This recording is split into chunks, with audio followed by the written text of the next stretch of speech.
नमः संस्कृताय। मैं संस्कृत गंगा से सर्वज्ञ भूषण आप सभी श्रोताओं का स्वागत करता हूं।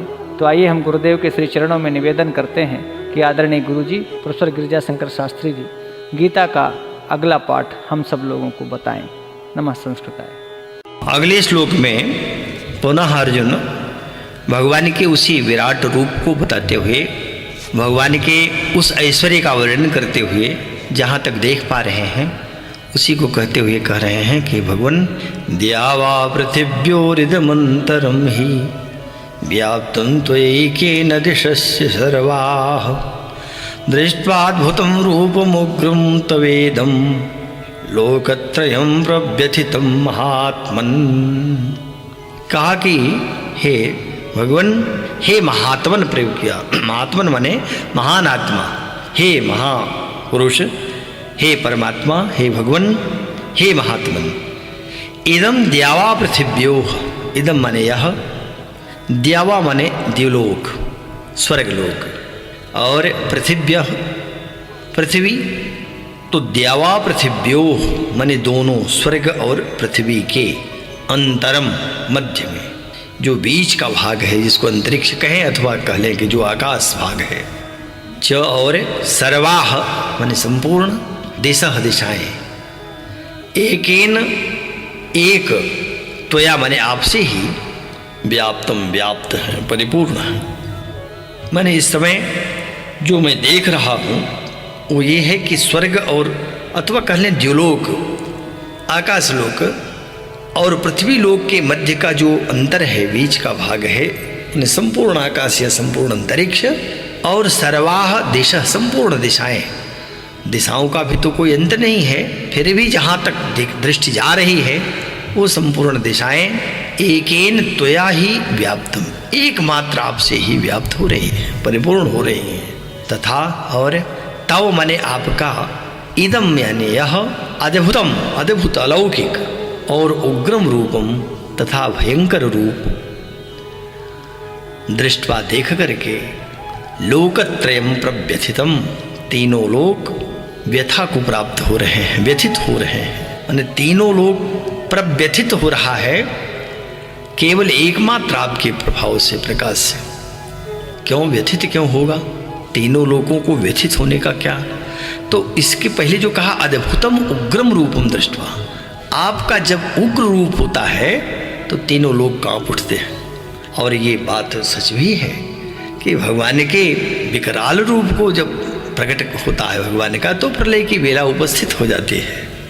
और भगवान का शांत रूप जब होता है तो निश्चित ही उसी रूप में जगत का पालन होता रहता है। और कभी भगवान बिल्कुल शयन से जगते हैं तो सृष्टि आरंभ हो जाती है।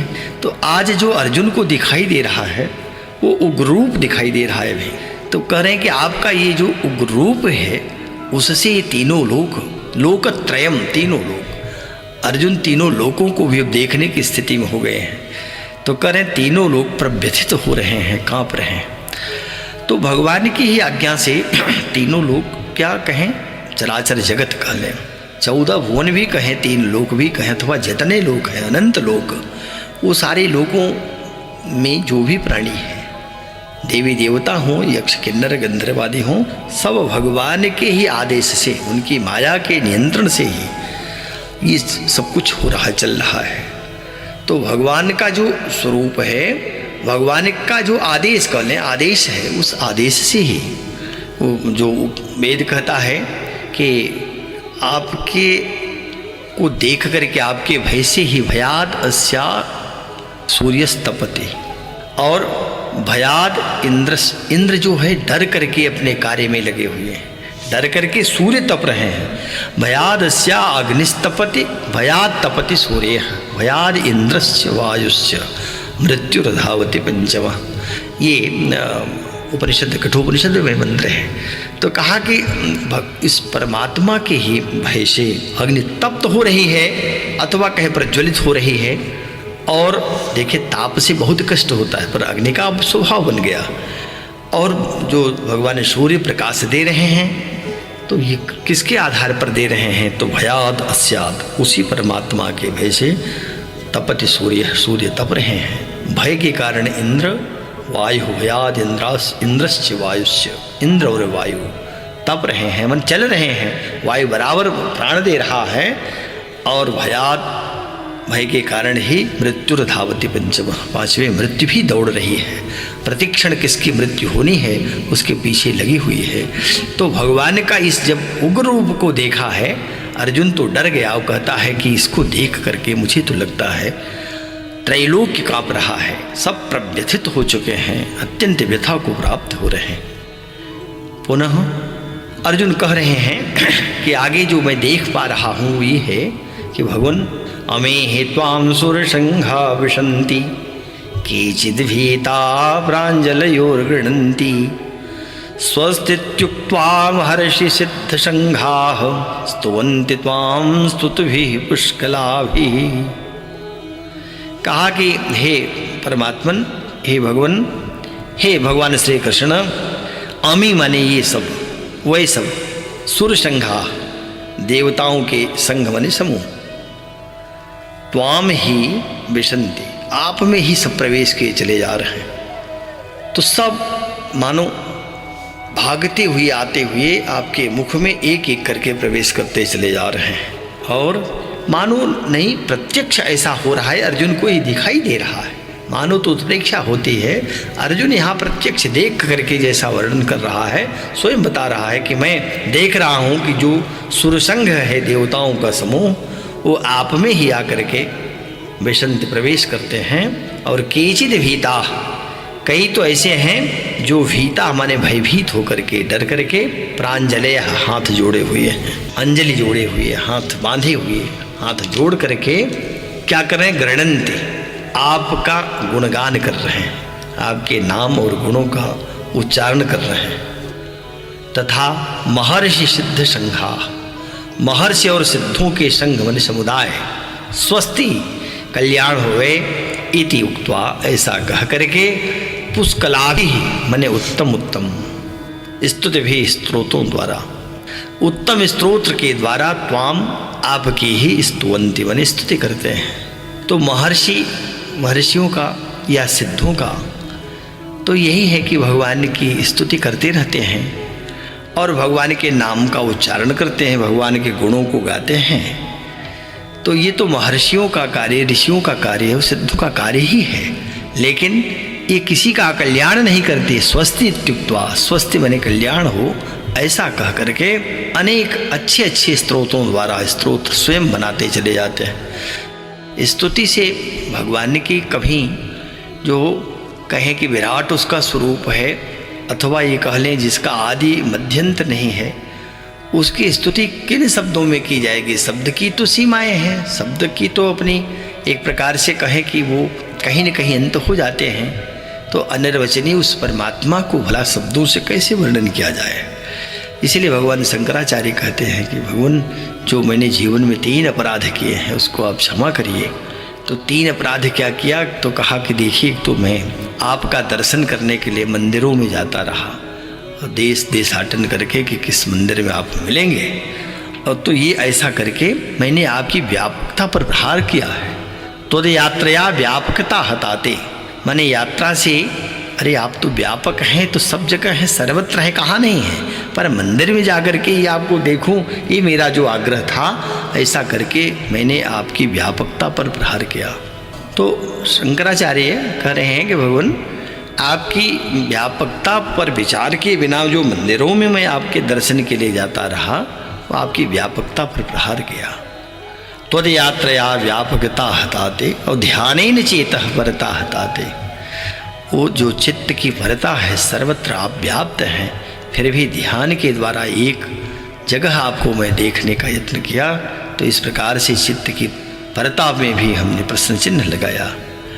और पुनः कहा कि स्तुत्या नया वात परता हटाते, जो स्तुति करता हुआ शब्दों में बांधा आपको, वस्तुतः शब्द में आप बंधने वाले नहीं हैं। अरे ये तो ऐसे है जैसे किसी खरबपति को कोई कहे हजारपति, तो उसकी निंदा हो जाती है। इसलिए शब्द से मैं आपको कहाँ तक क्या वर्णन करता। जो स्तुति किया उस स्तुति में मैंने एक प्रकार से आपको छोटा बनाया है। आप हमारे अपराधों को तीनों अपराध को 3 प्रकार के क्षमस्व संभूत विधा अपराधा, तीनों अपराध क्षमा कर दें। तो अर्जुन को यहाँ दिखाई दे रहा है कि जो महर्षि दिखाई पड़ते हैं वो कैसे हैं। बहुत तेजी से भगवान का वो विराट रूप भागता जा रहा है, दिखाई पड़ता जा रहा है, बदलता जा रहा है। और जो जो दृश्य सामने आ रहे हैं उसको देखते हुए अर्जुन घबराए हुए अपनी बात कर रहे हैं। तो अभी क्या देखा जो इस श्लोक में कह रहे हैं, कहा कि मैं देख रहा हूँ कि ये सारे देवताओं का समूह त्वाम ही विशंति, आप में प्रवेश करते जा रहे हैं। और केचिद भीता प्रांजलय, कई ऐसे हैं जो भयभीत हो गए हैं, तो हाथ जोड़े हुए आपके नाम का, आपके गुणों का, आपकी लीला को गणन्ते उच्चारण कर रहे हैं, गणना कर रहे हैं। गणन्ति का अर्थ है उच्चारण करना, गणन्ति यहाँ उच्चारण करते हुए है। और कहा और महर्षि सिद्ध संगा, जो महर्षि जन है, सिद्धों का समुदाय है, ये लोग भी स्वस्ति इत्युक्त्वा, आप सबका कल्याण हो ऐसा कहते हुए पुष्कलाभि स्तुति भी, बहुत उत्तम बड़े बड़े स्तोत्रों के द्वारा, स्तुतियों के द्वारा तो हम स्तुवन्ते, आपकी स्तुति कर रहे हैं। तो यहाँ इस श्लोक में अर्जुन ने देखा कि भगवान के उसी एक विराट रूप में कैसे कैसे लोग, कितने लोग प्रवेश करते जा रहे हैं और किस रूपों में भगवान का ये विराट रूप दिखाई दे रहा है। तो जैसा देख रहा है उसी रूप में कहता चला जा रहा है। डर करके स्वयं व्यथित है, लेकिन वो कह रहा है कि मुझे तो तीनों लोक व्यथित प्रव्यथित दिखाई दे रहे हैं। तो जैसा अपना स्वरूप होता है वैसे जगत भी दिखाई पड़ता रहता है। तो आज अर्जुन को भगवान कृष्ण के उस रूप में ये दिखाई पड़ रहा है कि सारे देवता एक एक करके क्रमशः प्रविष्ट होते चले जा रहे हैं, माने उनका उत्पत्ति निधन भी दिखाई पड़ रहा है। और उसके साथ साथ बड़े बड़े ऋषि महर्षि आपका गान कर रहे हैं, स्तुति कर रहे हैं। और जो सिद्धों का समुदाय है वो स्वस्थ करता हुआ बड़ी बड़ी स्तुति के द्वारा आपकी स्तुति करता है, स्तोत्र बना करके रचना करके गा रहा है। अगले श्लोक में अर्जुन भगवान के विश्व रूप का दर्शन कर रहे हैं। और उस विश्व रूप के दर्शन में जो उन्हें प्रत्यक्ष दृष्टिगोचर हो रहा है उसे बोलते हुए बताते हुए कह रहे हैं, भगवान श्री कृष्ण से ही कह रहे हैं, रुद्रादित्या वसो ये च साध्या विश्वेश्विनो मरुतश्चोष्मपास्य गंधर्वयक्षासुरसिद्धसंघा वीक्षन्ते त्वां विस्मितास्यैव सर्वे। अर्जुन ने कहा कि भगवान आपका ये जो स्वरूप दिखाई दे रहा है, जो विराट रूप दिखाई दे रहा है, इसमें ये माने जो रुद्रादित्या, रुद्र और आदित्य हैं, रुद्र कुल 11, एकादश रुद्र कहे गए हैं और आदित्य कुल 12 हैं, तो द्वादश आदित्य। च माने और, बसवः 8 वसु कहे जाते हैं।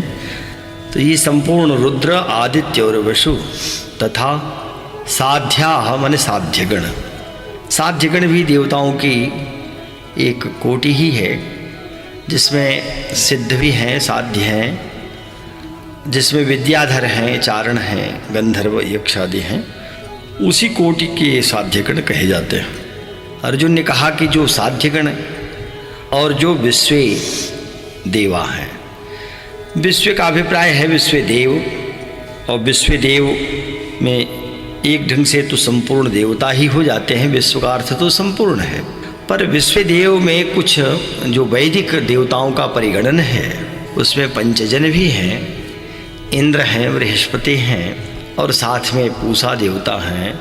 अनेक देवताओं का एक संघ है जिसे विश्व देव कहा गया।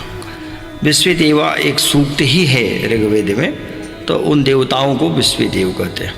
ये सभी मनोकामनाओं को पूर्ण करते रहते हैं। अर्जुन ने कहा कि विश्व देवता भी और अश्विनो माने अश्विनी कुमार, ये दोनों जुड़वे भाई हैं और दोनों सदैव साथ रहते, एक ही रूप के हैं, दोनों में कोई अंतर नहीं दिखाई देता और ये देवताओं के वैद्य कहे जाते हैं। तो अश्विनो माने अश्विनी कुमार।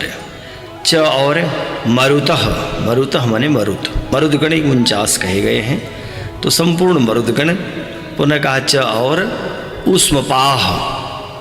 ऊष्मपाह ये पितरों का समुदाय है, जो पितरों के पितरों की कोटि बताई गई है। उसमें दो भाग है, एक तो दिव्य पितर होते हैं, एक सामान्य पितर हैं जो प्रत्येक जीव का अपना पितरों का समुदाय है, उसमें जीव जाता है और उस समुदाय में जीव सम्मिलित होता है, पुनः उसके यात्रा पूर्ण होती है तो मनुष्य लोक में आता है। उसमें उष्मपा जो है ये प्रधान है, इसलिए कहा कि पितरों का समुदाय और गंधर्व यक्षासुर सिद्ध संघा। गंधर्व, यक्ष और असुर तथा सिद्ध संघा। असुर माने असुर जो देवताओं के बड़े भाई भी हैं और विपरीत रहते हैं सदैव देवताओं से। कश्यप के ही पुत्र हैं जिनको हम दैत्य कहते हैं, वही असुर हैं। तो असुराह माने संपूर्ण असुरगण तथा सिद्ध संघा और सिद्धों का जो समुदाय है। अर्जुन कह रहे भगवान ते सर्वे एव विस्मिता। ते माने वे, सर्वे माने सभी, एव माने ही, तो वो सब ही माने संपूर्ण सारे लोग, विस्मिता माने आश्चर्यचकित हो गए हैं और आश्चर्यचकित होते हुए त्वाम वीक्षन्ते। त्वाम माने आपको, वीक्षन्ते माने देख रहे हैं। इस समय आपने अपना जो स्वरूप प्रकट किया है, जो विराट रूप आपका आया है, इस विराट रूप को 11 रुद्र, 12 आदित्य, 8 वसु, संपूर्ण साध्यगण, संपूर्ण विश्व देवता और अश्विन कुमार, मरुदगण, इनके साथ साथ पितरों का समुदाय तथा संपूर्ण गंधर्व, यक्ष, असुर तथा सिद्धों का संग आश्चर्यचकित होता हुआ सभी आपको ही देख रहे हैं। आपकी ओर ही सबकी टकटकी लगी हुई है। इसका अभिप्राय यही है कि केवल अर्जुन ही नहीं डरे हैं, अर्जुन को तो भय हो ही रहा है, साथ में इन सारे देवताओं को भी भय है। इन्हीं के भय से, भगवान के ही भय से सब अपने अपने कार्यों में प्रवृत्त होते हैं। सूर्य तप रहा है, चंद्रमा आह्लादकता प्रदान कर रहा है, रुद्र अपने कार्य में प्रवृत्त हो रहे हैं, संहार कर रहे हैं, साथ में जो वसुगण हैं ये धन के देवता धन प्रदान कर रहे हैं, साध्य तपस्या कर रहे हैं, विश्व देवता जनता का, जन समुदाय का कल्याण करते हुए लगे हुए हैं, धर्माधर्म का विवेक कर रहे हैं। मरुत गण अगर बहे न तो प्राणियों में प्राण संचार न हो, इसलिए वो सबको प्राण दे रहे हैं। पितरगण भी एक की वृद्धि करते हुए अपने वंश की वृद्धि में लगे हुए हैं। इसी ढंग से जितने भी गंधर्व, यक्ष, असुर, सिद्ध संघ हैं, सब अपने अपने कार्यों में प्रवृत्त हो रहे हैं। और जब ये अपने कार्यों में प्रवृत्त होते हैं तो ये भी स्वतंत्र हो सकते हैं। ये स्वतंत्र यदि हों तब निश्चित ही कभी विश्राम कर सकते हैं, कार्य बंद कर दें। मरुदगण भी शांत हो जाएं तो प्राणियों का प्राण संचार ही बंद हो जाए, प्राण अवरुद्ध हो जाए। इसीलिए वो भगवान से ही डरते हुए अपने अपने कार्य में निरंतर बिना प्रमाद किए सावधानी नहीं रखते, सावधान होते हुए दौड़ रहे हैं, नित्य कार्य में लगे हुए हैं। इसीलिए कहा कि उसी परमात्मा के भय से भयाद स्याद अग्निस्तपति। अग्नि जो तपती है, अग्नि में दाहिका शक्ति है, वो उसी के भय से, भयाद तपति सूर्य, उसी के भय से सूर्य भी तप रहे हैं। भयाद इंद्रश्च वायुश्च, उसी के भय से इंद्र और वायु देवता अपने अपने कार्यों में सदैव सावधान होकर के लगे हुए हैं। और मृत्यु धावति पंचमः, पांचवें मृत्यु भी दौड़ रही है। तो ये भगवान के इस रूप को देखकर, विराट रूप को देखकर अर्जुन को दिखाई दे रहा है। अर्जुन देख रहे हैं कि सारे देवता, रुद्रगण आदि, आदित्यगण, वसुगण, साथ में विश्वगण, विश्व देवताओं का गण, सिद्ध संघों का गण, ये सब अपने अपने कार्यों में तो लगे ही हैं, पर डरते हुए भगवान की ओर, उस भगवान के विराट स्वरूप को निहार रहे हैं। पर कैसे निहार रहे हैं, कैसे देख रहे हैं? विस्मिता। विस्मित का अर्थ होता है कि आश्चर्यचकित होते हुए। तो सभी देवता आश्चर्यचकित होकर के भगवान की ओर सबकी दृष्टि लगी हुई है। और ये बात अर्जुन उसी भगवान कृष्ण को, जिससे अभी वार्ता चल रही थी, जिनका उपदेश सुन रहे थे, उन्हीं के शरीर में जो विराट स्वरूप बना, उस विराट रूप में देवता भी दिखाई पड़ने लगे। अर्जुन सबको देखकर प्रव्यथित हो गए हैं, कंपन हो रहा है, दुखी होकर के ये बातें बता रहे कि मैं ऐसा ऐसा देख रहा हूँ। और इतना ही नहीं देखा, आगे और भी अगले श्लोक में फिर अर्जुन कहते हैं कि रूपम महत्ते बहुवक्त्र नेत्रम महाबाहो बहुबाहोरुपादं बहूदरं बहुदृष्टांकरालं दृष्ट्वा लोकाः प्रव्यथितास्तथाहम्। अर्जुन ने कहा कि महाबाहो, हे विशाल भुजा वाले, हे महापराक्रमी, ते माने आपके बहुवक्त्र नेत्रम, बहुत वक्त्र माने मुख, बहुत मुख और बहुत नेत्र माने नेत्र वाले। आपको मैं देख रहा हूँ कि एक रूप में आप नहीं हैं, अनेक रूप और अनेक मुख आप में दिखाई दे रहे हैं। नेत्र की संख्या अगर मुख नियत हो तो नेत्र भी नियत होंगे, क्योंकि अगर एक मुख में 2 नेत्र हैं तो स्वाभाविक है कि 1000 मुख होगा तो 1000 नेत्र कहा ना, अनेक, गणना नहीं की जा सकती। बहुत अधिक मुख वाले और बहुत अधिक नेत्र वाले, तथा बहुबाहु, बहुत भुजा वाले, बहुत हाथ हैं, और उरु माने जंघा, अनेक बाहु है तो भुजाएं अनेक है, साथ में जंघा भी अनेक है। और पाद माने पैरों वाले, अनेक पैरों वाले। बहुदरम, बहुत उदरम माने उदर, बहुत उदर वाले। बहु शब्द है और उदर है तो यहाँ संधि होगी तो ह्रस्व को दीर्घ हो जाएगा, दीर्घ संधि हो जाती है। बहुदरम बना माने बहुत उदरों वाले, अनेक उदर हैं। तथा क्या देख रहा हूँ आप में, बहुदृष्टांकरालम, बहुत बड़े दांत, दृष्टा माने दांत, और कैसी दांत हैं, बड़े बड़े। तो दृष्टा दाढ़ और दांत की दाढ़ों के बीच में दिखाई दे रहा, जबड़े जो होते हैं उसको दृष्टा कहा है। तो बहुत विकराल जबड़े वाले, दृष्टा वाले, और कराल का अर्थ है विकराल, भयंकर, भयंकर दृष्टा माने जबड़ों वाले। महत माने महान। रूपम दृष्टवा, आपके इस रूप को देख करके, लोका में बहुवचन है, इसका अर्थ है चराचर जगत, संपूर्ण जगत, प्रव्यथिता, व्यथित हो रहे हैं, व्याकुल हो रहे हैं। तथा और अहम अपि, अब अहम अपि माने मैं भी, तो अर्जुन आगे जो शब्द होगा माने क्रिया आएगी, वो मैं भी क्या हो रहा हूँ, प्रव्यथिता, मैं भी व्याकुल हो रहा हूँ। सारे लोग तो व्याकुल हैं ही, उनके साथ मैं स्वयं भी व्याकुल हो रहा हूँ। यद्यपि मैं अभी देख रहा था कि आप भगवान कृष्ण मुझसे बात कर रहे हैं, मित्र हैं, हमारे रथ का वहन कर रहे हैं, रथ को ले चल रहे हैं, सारथी के रूप में हैं। पर अब क्या देख रहा हूँ कि आप तो कुछ और रूप में दिखाई देने लगे हैं। एक नहीं अनेक हाथ हो गए हैं, अनेक आपके पैर हैं, अनेक जंघाएं हैं, अनेक मुख हो गए हैं और अनेक नेत्र हो गए हैं। यहाँ तक कि आपके पास अनेक दृष्टांक आलम, भयंकर बड़े बड़े दाढ़, बड़े दांत, ये जिससे जीभ निकल रही है, लपलपा रही है, ऐसा भयंकर रूप देख करके सारे लोग प्रव्यथित तो हैं ही, मैं स्वयं भी व्याकुल हो रहा हूँ। तो इसलिए हे भगवान, अब अगले श्लोक में पुनः उसी विश्व रूप का दर्शन करते हुए कहा कि नभस्पृशम दीप्तमनेक वर्णम व्यात्ताननं दीप्त विशाल नेत्रम दृष्ट्वा हि त्वां प्रव्यथितान्तरात्मा धृतिं न विन्दामि शमं च विष्णु।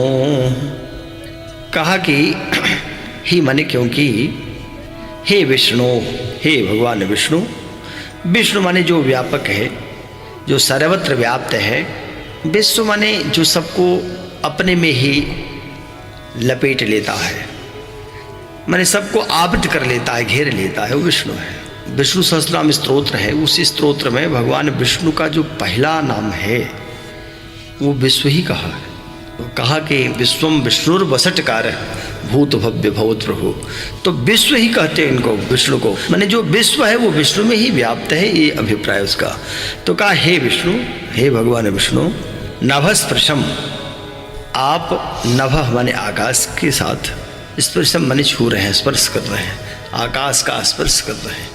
और दीप्तम, दीप्यमान है, प्रकाशित हैं, तथा अनेक वर्णम, अनेक रूपों से युक्त हैं, तथा व्यात्ताननम है, व्यात्त माने व्यापक, फैले हुए, आनन माने मुख है। आपका मुख बहुत फैल गया, बहुत विस्तार से हो गया है, फैला हुआ है, प्रकाशित भी है, ज्वलनशील है, और दीप्त विशाल नेत्रम, तथा आपका जो ये विशाल नेत्र हैं ये भी दीप्त हो गए हैं, प्रकाशित हो रहे हैं। त्वाम, आपको दृष्टवा देख करके, प्रव्यथितांतरात्मा, प्रव्यथित बने भयभीत, अंतरात्मा बने अंतःकरण वाला मैं, धृतिम च समम च न विंदामि, न तो मैं धृति माने धैर्य धीरज को, और समम माने शांति, और न ही शांति को प्राप्त हो रहा हूँ। शांति क्यों प्राप्त नहीं हो रही? अरे भगवान को ही तो देख रहे हैं, पर भगवान अगर उस रूप में दिखाई पड़ते जैसा स्वयं अपना रूप है, जैसे अभी तक थे, तब तो शांति ही थी, तब तो धैर्य भी था। लेकिन विष्णु का इतना विस्तार हो गया है कि लगता है आकाश का स्पर्श किए हुए हैं। नभस्पृशम, आकाश को आप स्पर्श किए बैठे हैं। और कैसे दीप्तम, देदीप्यमान हैं, अनेक वर्णम, अनेक रूपों से युक्त हैं। व्याप्ताननम, मुख फैला हुआ, मुख का विस्तार भी ऐसा है जिसमें एक नहीं अनेकों लोग, लाखों की संख्या में लोग प्रवेश किए चले जा रहे हैं।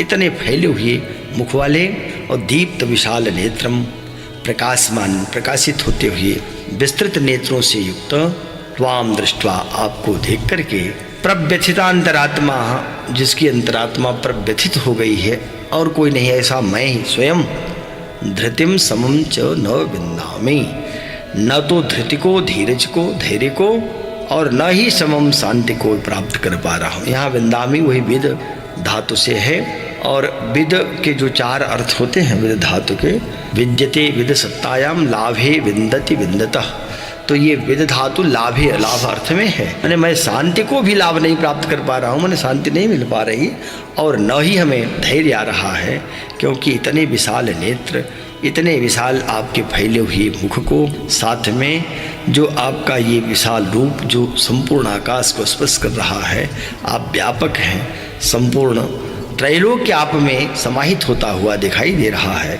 इसलिए मेरा अंतःकरण भयभीत हो गया है, प्रव्यथित हो गया है। हे भगवान, मैं न तो शांति प्राप्त कर पा रहा हूँ और न धैर्य को ही धारण कर पा रहा हूँ। इस श्लोक के माध्यम से अर्जुन ने भगवान को, जो रूप भगवान का दिखाई दे रहा है विराट स्वरूप, उस विराट स्वरूप को बताते हुए ये बात कही है, मैं किसी प्रकार से शांति को नहीं प्राप्त हो रहा हूँ, आप कृपा करें ताकि मैं शांति को प्राप्त करूं, धैर्य को प्राप्त कर पाऊं। अर्जुन प्रार्थना भी किए जा रहे हैं, और जिस रूप में उनका विराट रूप, भगवान का विराट रूप दिखाई पड़ रहा है, वैसा वर्णन भी कर रहे हैं। पुनः अगले श्लोक में जो भगवान का विराट रूप जैसा उन्हें दिखाई दे रहा अर्जुन को, उसी का वर्णन करते हुए कह रहे हैं कि भगवान, दृष्टांकराला निचते मुखानी, दृष्टैव काला नल सन्निभानी, दिशो न जाने न लभे च शर्म, प्रसीद देवेश जगन्निवास। अर्जुन ने कहा कि हे भगवान, ते माने आपके, दृष्टांकरालानी, दृष्टा डाढ़ जबड़ा, और करालानी माने विकराल, आपके विकराल डाढ़ों वाले, च और काला नल सन्निभानी, काला नल माने प्रलय काल की अग्नि। काल कहते हैं वह काल जो भयंकर काल है, माने जिसमें सारे प्राणी समाप्त हो जाते हैं। तो जब प्रलय काल की बेला आती है, प्रलय के निमित्त अलग अलग होते हैं। कभी तो अग्नि ही प्रज्वलित हो जाती है, मानो करोड़ों सूर्य तपने लगते हैं, और तृण से लेकर के समस्त जीव जंतु जलकर खाक हो जाते हैं महाप्रलय की बेला में।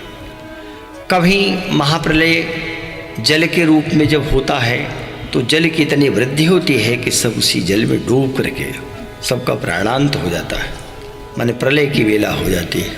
तीसरा, कभी वायु का प्रकोप होता है तो इतना झंझावात आ जाता है कि उसमें भी उस चक्रवात के कारण प्राणियों का संहार हो जाता है। तो ये सब निमित्त कारण हैं। अर्जुन कह रहे हैं कि भगवान, मैं आपका ये जो रूप देख रहा हूँ, एक तो विकराल आपके दाढ़ दिखाई दे रहे हैं, जबड़े मुंह खुल गए हैं, दोनों जबड़े ऐसे फैले हुए हैं, ऐसे विकराल दिखाई देते हैं कि लगता है कि प्राणांत हो जाएगा। और काला नल सन्निभानी मुखानी, काला अनल माने प्रलयकालीन, अनल बने अग्नि। तो प्रलयकालीन अग्नि के समान जो प्रज्वलित आपका मुख है, उस मुख को, मुखान माने मुखों को, एक मुख नहीं है, उस एक कृष्ण में अब इतने मुख दिखाई दे रहे हैं कि गणना नहीं की जा सकती, अनंत मुख हो गए हैं। तो उन एक एक मुख को देखने पर ही ऐसा लगता है मानो प्रलय उपस्थित हो चुका है। लेकिन जब अनेक मुख देख रहे हैं तो भयभीत होना स्वाभाविक है। और एक ही मुख या अनेकों मुख कैसे दिखाई पड़ते हैं, मानो काला नल के समान, प्रलयकालीन अग्नि के समान सब प्रज्वलित हो चुके हैं। ऐसे आपके मुखों को दृष्टवा माने देख करके अर्जुन कह रहे हैं, अब इस समय हमारी स्थिति ये है कि दिशा न जाने न लभे च शर्मा। दिशा माने मैं दिशाओं को भी नहीं जान पा रहा हूँ कि किधर कौन सी दिशा है। दिशा जानी तभी जा सकती है जब आकाश हो, जब पृथ्वी हो, जब सूर्य निकल रहे हों अथवा सप्तर्षि दिखाई दे रहे हैं। रात्रि में तो सप्तर्षियों से अथवा कृतिकाओं से पता चल जाता है कि कौन दिशा किधर है। दिन में सूर्य से अनुभव होता है, पर जब सूर्य चंद्रमा आदि एक एक मुख में ही समाहित हो जा रहे हों तो कहाँ से दिशा का ज्ञान होगा। तो कहा अब मैं दिशाओं को भी मुझे बोध नहीं रह गया है, न जाने नहीं जान पा रहा हूँ। च और शर्म एव न लभे, शर्म माने सुख को भी मैं नहीं प्राप्त कर पा रहा हूँ। शर्म का अर्थ सुख ही है, शांति और सुख। तो ये सुख शांति कहाँ से आएगी जब स्वस्थ चित्त व्यक्ति रहे। मैं तो इतना स्वस्थ हो गया हूँ कि आपका स्वरूप देख करके ही भयभीत हो चुका हूँ। इसलिए न तो मैं दिशाओं को जान पा रहा हूँ, न मुझे सुख और शांति प्राप्त हो रही है। अतः इसलिए हे देवेश, हे देवताओं के देवता, माँ देवेश माने देवताओं के भी जो स्वामी हैं वो देवेश। हे देवेश, हे जगन निवास, हे संपूर्ण जगत में निवास करने वाले परमात्मा भगवान श्री कृष्ण, प्रसीद। प्रसीद का अर्थ है आप प्रसन्न हो जाएं। तो प्रसीद देवेश जगन निवास, हे जगत निवास। जगत निवास का अर्थ है कि जो जगत में कण कण में भी व्याप्त हो रहा है तो उसी को जगत निवास कहते हैं। और जो सब प्राणियों में निवास करता है, निश्चित ही वो प्राणियों के अनुसार, प्राणियों को दर्शन भी देता है उनकी भावना के अनुसार। पर जब जीव चाहे तो, जीव में जब भगवान को जानने की इच्छा उत्पन्न होती है तब परमात्मा अपने को उसके सामने प्रकट करता है, उस रूप में प्रकट करता है। पर जब माया से वशीभूत होता हुआ जीव उसी जगत निवास को, उसी में रहता हुआ, उसी में व्यवहार करता हुआ भी उससे सर्वथा अज्ञान युक्त बना रहता है तो परमात्मा के दर्शन नहीं होते। वस्तुतः परमात्मा तो जगत निवास है, मैंने पूरे संसार में निवास कर रहा है, जगत के कण कण में निवास कर रहा है। तो अर्जुन कह रहे हैं कि हे जगत निवास, आप कहीं ये जगत निवास इसलिए भी कहना पड़ रहा है कि जब आप कण कण में हैं तो यहाँ भी आप हैं, अब आप प्रसन्न हो जाइए। भगवान से स्तुति करते हुए जब जीव ये समझता है कि हमारी बात सुन पा रहे हैं कि नहीं सुन पा रहे होंगे, किस लोक में होंगे, वैकुंठ में होंगे, साकेत में होंगे, गोलोक में होंगे, क्षीर सागर में होंगे, तो हम यहाँ से प्रार्थना कर रहे हैं भगवान सुने न सुने। लेकिन जब जगत निवास के रूप में आप प्रार्थना करें, जीव करता है, तो भगवान तो सर्वत्र सब कण कण में है तो तुरंत सुन लेते हैं। इसलिए अर्जुन ने कहा, जब व्यथित हो गया, दुखी हो गया है, अर्जुन को कंपन हो रहा है, तो अर्जुन ने सोचा कि अब किस लोक वाले कृष्ण को बुलाएं। तो सीधे से कहता है कि हे जगत निवास देवेश प्रसीद, संपूर्ण जगत में वास करने वाले, जगत के कण कण में रहने वाले हे परमात्मा, हे भगवान श्री कृष्ण, आप प्रसन्न हो जाइए। और प्रसन्नता किस लिए हो जाए, क्योंकि अब इस समय न तो मुझे दिशाओं का बोध रह गया है, माने मैं दिग्भ्रमित हो गया हूँ, और मुझे न तो शांति आज मिल पा रही है, न सुख मिल पा रहा है।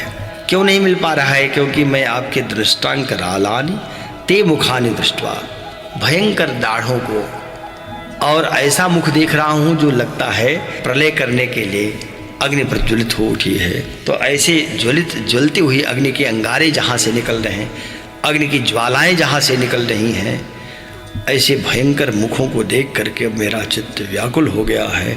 इसलिए हे भगवान श्री कृष्ण, आप प्रसन्न हो जाइए। पुनः अगले श्लोक में जो देख रहा है अर्जुन वही कह रहा है, हे भगवान और मैं क्या देख रहा हूँ, किस रूप में आप दिखाई दे रहे हैं, तो अर्जुन ने अगले श्लोक में कहा कि अमी च त्वां धृतराष्ट्रस्य पुत्राः सर्वे सहैवावनिपाल संघै भीष्मो द्रोणः सूतपुत्रस्तथासौ सहास्मदीयैरपि योधमुख्यैः। अर्जुन ने कहा अमी, अमी माने ये अदस्य शब्द है, अमी माने ये, अथवा वे ऐसा भी कहें, सर्वे माने सभी, वे सभी। कौन? धृतराष्ट्रस्य पुत्राः, धृतराष्ट्र के पुत्र। धृतराष्ट्र जिसने संपूर्ण राष्ट्र को धारण कर लिया। तो राष्ट्र को धारण करना कौन सी खराब बात है? माने जो राष्ट्र से चिपक गया है, राष्ट्र को छोड़ना नहीं चाहता, राष्ट्र को अपनी बपौती मान रहा है, जो ये समझता है कि राष्ट्र मेरे अधीन रहेगा, उसी को धृतराष्ट्र कहा है। धृतराष्ट्र आँख से अंधा है सो तो ठीक है, पर अंतःकरण में जो आँख होनी चाहिए वो भी उसके अंधे है। और धृतराष्ट्र तो एक शब्द है, वस्तुतः यह उन संपूर्ण शासकों पर लागू होता है जो भगवान को न जानते हुए भगवान की इस बनाई व्यवस्था को अपना मान बैठते हैं। तो वो अज्ञान के कारण, मोह के कारण जो परमात्मा की संपत्ति है, वस्तु है, उसे अपने मान करके वैसा व्यवहार करने लगते हैं, वो धृतराष्ट्र तुल्य ही हो जाते हैं।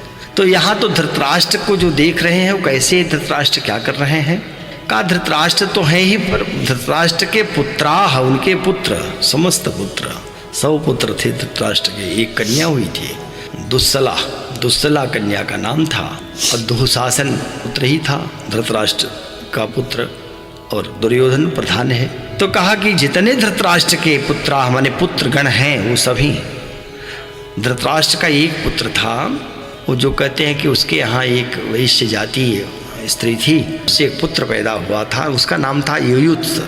तो वो युयुत्स जो था, वह जब युद्ध आरंभ हुआ महाभारत का, तो युधिष्ठिर ने सबके सामने घोषणा की थी कि कोई भी व्यक्ति, चाहे हमारे पक्ष का हो चाहे उस पक्ष का हो, मैं सबको संबोधित करके कह रहा हूँ कि ये जो युद्ध हो रहा है ये धर्म युद्ध है, न्याय के लिए युद्ध हो रहा है, सत्य के लिए हो रहा है। तो यदि किसी को लगे कि मैं सत्य के पक्ष में युद्ध कर रहा हूँ तो वो मेरे पक्ष में आ जाए, और किसी को लगे कि मैं अधर्म के साथ युद्ध कर रहा हूँ, अधर्म के पक्ष में हूँ, सत्य में हूँ, तो वह दुर्योधन के साथ चले जाए, ऐसा कहना था। तो कोई इस पक्ष से तो उधर नहीं गया, पर दुर्योधन के पक्ष से दुर्योधन का सगा भाई जो युयुत्स था, तुरंत घोषणा की कि मैं युधिष्ठिर के साथ रहूँगा, मैं दुर्योधन का साथ नहीं दूंगा, ये अन्यायी है, ये धर्म के पक्ष में है। तो धृतराष्ट्र के सारे पुत्र दिखाई दे रहे हैं, युद्ध होगा उसमें, कहा क्योंकि वो भी धृतराष्ट्र का ही पुत्र है। लेकिन जब युधिष्ठिर के पक्ष में आया है तो उस महाभारत के युद्ध में उसकी मृत्यु नहीं हुई। कहा कि अवनिपाल संगई, और कौन है? तो अवनिपाल माने राजा, पृथ्वी का जो पालन करे वो उसको अवनिपाल कहते हैं।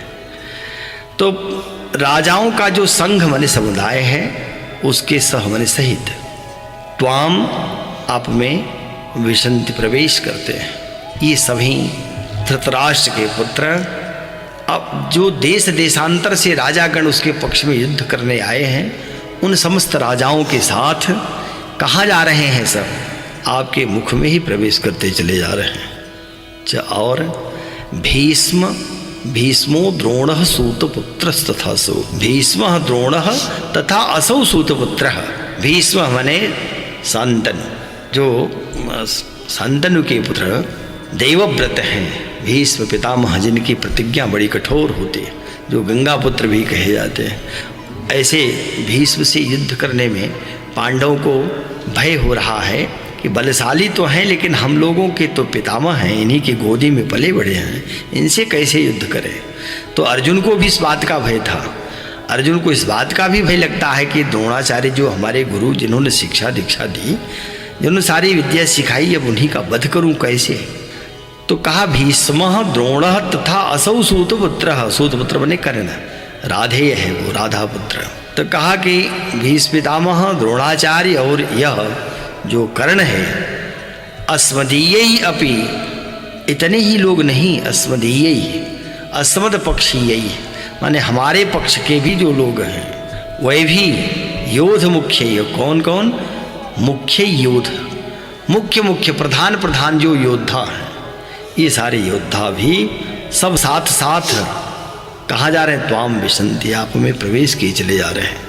इसका अर्थ है सबकी मृत्यु देख रहा है अर्जुन कि ये सब मरे जा रहे हैं, इनकी मृत्यु हो रही है, उस काला नल में सब समाहित हो रहे हैं। इसका अर्थ है अब इनकी मृत्यु निश्चित ही होने वाली है।